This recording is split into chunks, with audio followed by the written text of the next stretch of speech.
Me and My Tummy by Mr. Greedy. Hello, I'm Mr. Greedy. Every night before I go to bed, I fill my tummy with as much food as possible. But it's no use. Every morning when I wake up, my tummy feels as empty as can be, and I feel as hungry as a horse. Well, actually, as hungry as an elephant. Well, truthfully, as hungry as 2 elephants.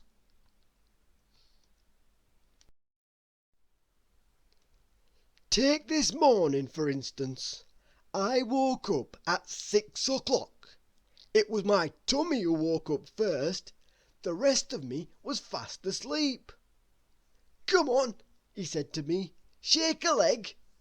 "I'm hungry," he added. My tummy talks to me all the time. You can't hear him, but I can. I groaned and got out of bed. 6 o'clock in the morning is much too early for the rest of me, but not for old Tummy.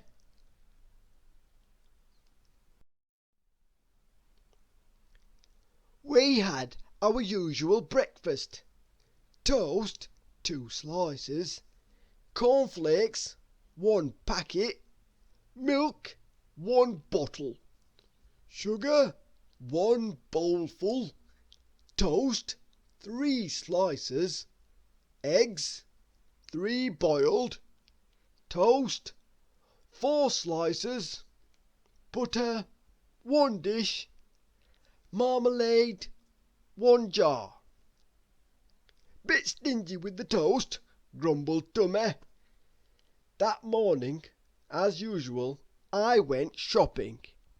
As usual, for food. On the way home, I met Little Miss Bossy. "You're getting very fat," she said, prodding me sharply in the stomach. "Don't do that," said Tummy. "You need to go on a diet," she exclaimed. Tummy didn't say anything. I think he was a bit stunned.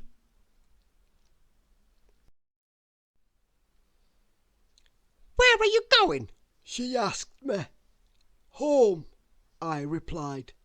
Home, incidentally, is Roly Poly Cottage.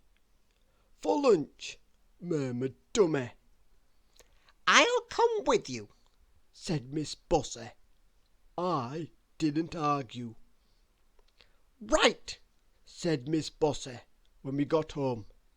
"I'll make lunch. You go and read the paper." So I did. "Come and get it," she called out. So I went into the kitchen, and there it was, my lunch. "I don't believe it," said Tummy. "Be quiet," I said. "What?" asked Miss Bossy. "Nothing," I said. Half a tomato, a piece of cheese, a glass of water, 1 lettuce leaf, and 2 minutes later lunch was over. Tummy let out one of his larger rumbles.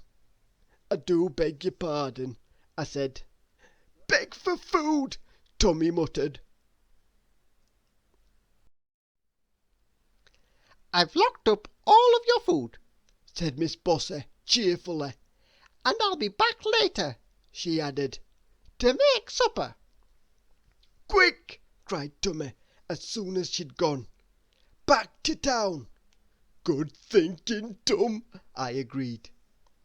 And we were back in town in the twinkling of an eye, or the cracking of an egg, or the sizzling of a sausage.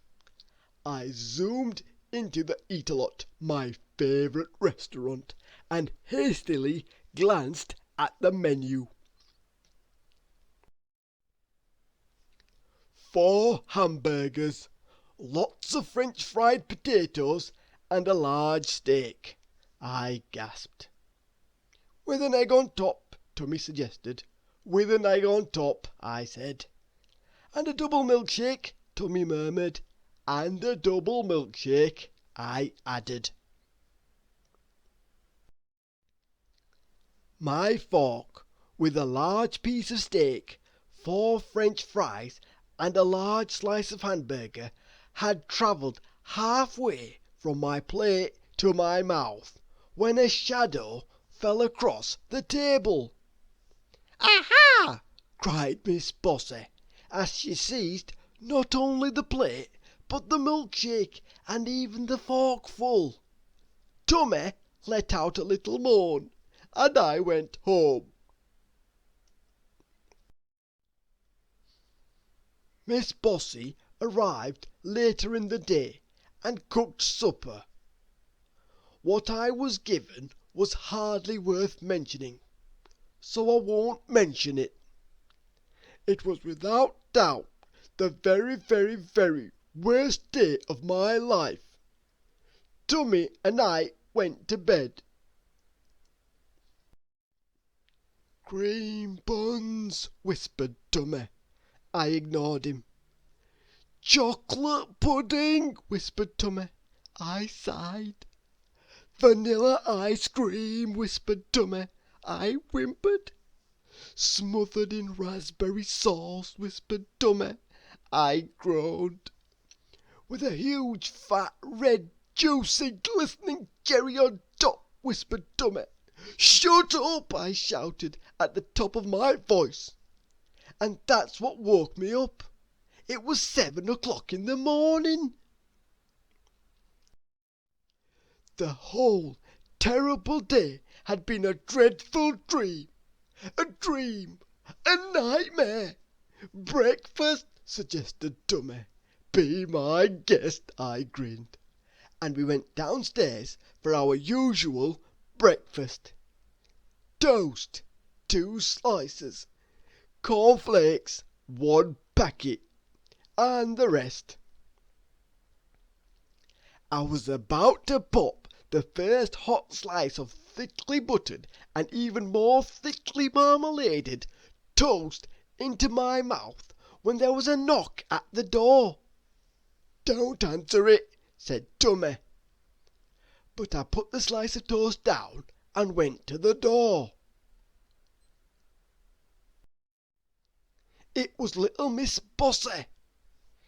"You're getting very fat," she said, prodding me sharply in the stomach. "Quick!" shouted Tummy. "Lock the door!"